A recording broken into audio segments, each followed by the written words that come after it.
Младост идни не се на стартот на новото првенство во првата фудбалска лига за жени оствари тешка победа против младата и полетна екипа на Тиверија. Оризарки, консолидирани и со само неколку тренинзи, успеа да прокнижат 3 бода за самодоверба, што е мощно значајно.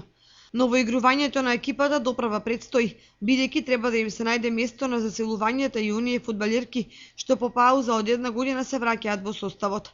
Доколку успеат во тоа, Младост идни НС ќе се бори за пласман веднаш зад фаворитите Кочани Драгон. Немавме многу можности да јас често да собираме екипата, значи ова е трет собир. За викенд цела екипа соберена.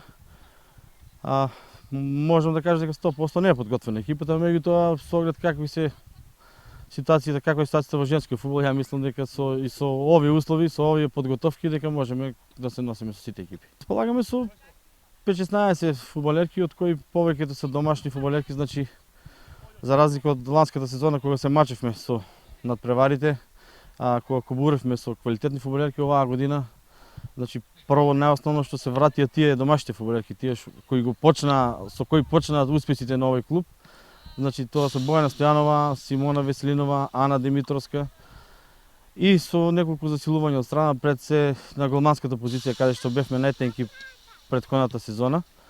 Значи располагаме со доволен фонд на фудбалерки и ако ги послужи само здравјето, ја мислам дека ќе имаме доволен број за да завршиме сезоната. Тоа што од Драгон во странство заминаа неколку фудбалерки може да го намали ривалитетот и квалитетот во женскиот македонски фудбал, но од друга страна се очекува максимално изедначено првенство, бидејќи многу млади екипи го кренаа квалитетот во играта и ќе представуваат сериозен тест за фаворитите. Амбициите за првенството нормално, значи две екипи се одделуваат со својот квалитет, со своите услови, значи екипата на Кочани и екипата на Драгон од Скопје, меѓутоа јас мислам дека моја проценка се наоѓаме веднаш тука позади нив, да.